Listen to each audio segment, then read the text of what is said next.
Imagine a world before satellites, before nuclear weapons, before artificial intelligence.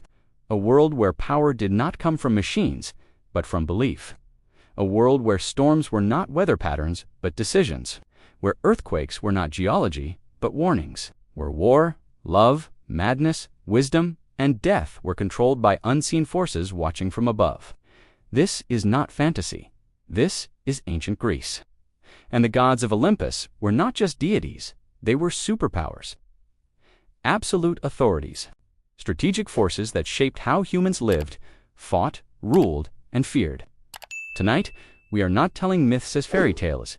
We are decoding them as ancient systems of power. This is Greek gods explained as ancient superpowers. Before Rome ruled the world, before Christianity reshaped faith, the Greek gods dominated the human imagination for over 1,000 years. They were not distant creators, they were interventionists. They took sides in wars, they punished cities, they rewarded loyalty and destroyed arrogance. To the ancient Greek mind, ignoring the gods was not disbelief, it was suicide. At the center of this divine power structure stood Zeus, not merely the god of thunder, but the ultimate authority figure.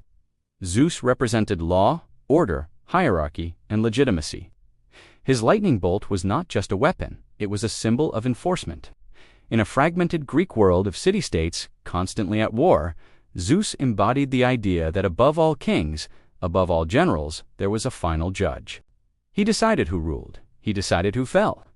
When tyrants rose to high, Zeus struck them down. When oaths were broken, Zeus punished entire bloodlines. Power, in the Greek world, always required divine approval, and Zeus was that approval. But absolute power never exists alone. Zeus ruled Olympus like an empire, surrounded by specialized forces.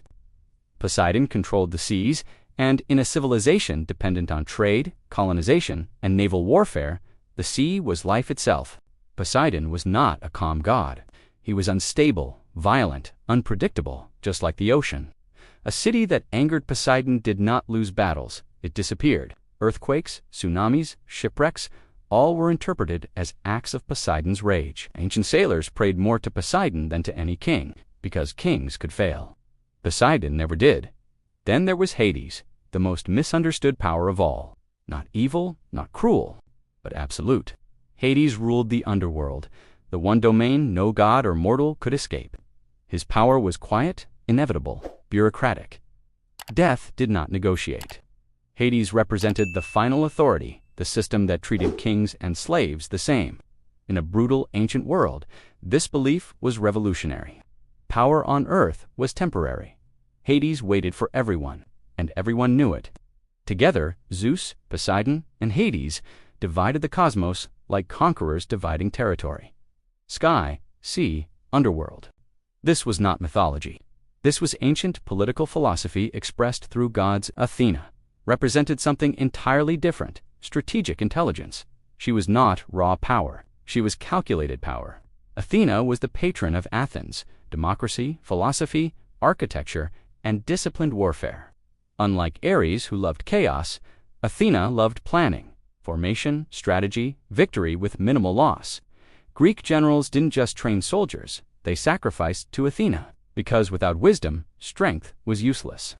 In the Trojan War, Athena didn't win battles with force. She won them with ideas, deception, tactics, psychological warfare.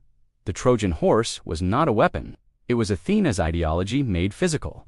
Ares, on the other hand, embodied uncontrolled violence, rage, bloodlust, the madness of war.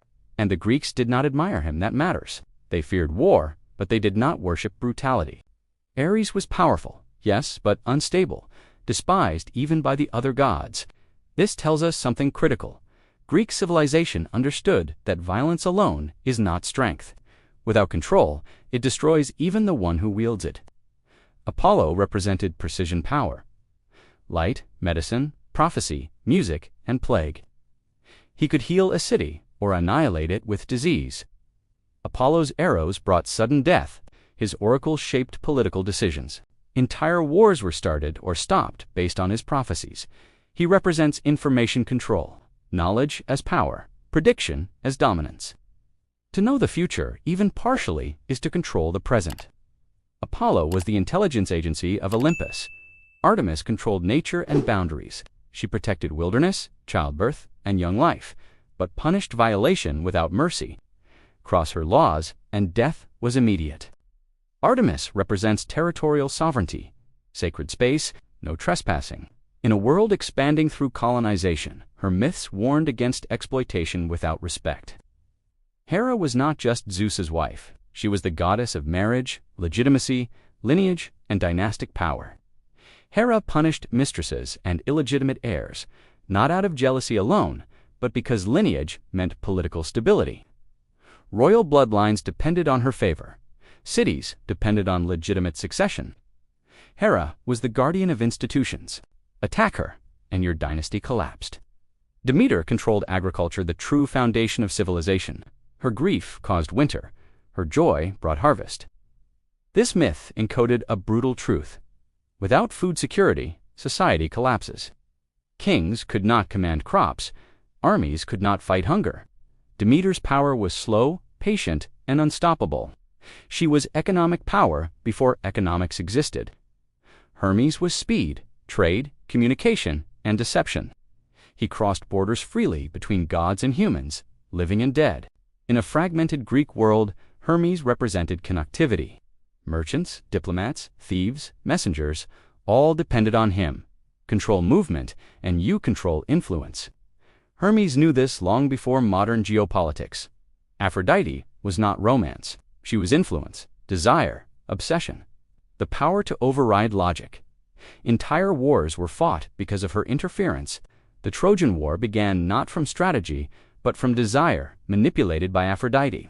This is psychological power, cultural power, the ability to make humans act against their own interests willingly.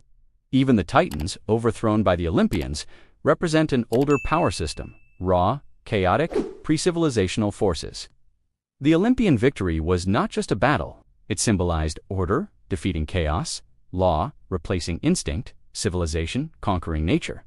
And here is the truth most people miss. The Greeks did not believe their gods were morally perfect. They believed they were powerful, flawed, emotional, dangerous, just like rulers, just like empires. The gods fought among themselves. They betrayed each other. They used humans as pawns. And the Greeks accepted this because it reflected reality. Power was never clean. Authority was never kind. Survival required understanding the system, not trusting it. This is why Greek mythology endured. It wasn't about worship. It was about explanation. Why do disasters happen? Why do good people suffer? Why does power corrupt? Why does intelligence defeat strength? Why does fate override effort? The gods were the answers. And now, look around the modern world.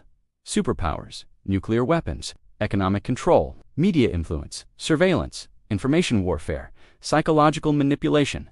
Tell me, have the gods really disappeared? Or have we simply renamed them? If you're new to our channel, Myth and Ruin, now is the moment to subscribe. We don't tell comfortable stories. We dissect power, myth, and history the way ancient minds understood them. Your one subscribe keeps this kind of deep research alive. A like and a comment are not small actions. They are signals that this kind of content matters. So here is the question I'll leave you with. If the ancient Greeks created gods to explain power, what are we creating today, and who is truly in control? Subscribe to Myth and Ruin. Like the video, leave your thoughts below, and remember, history doesn't repeat itself. It rebrands itself.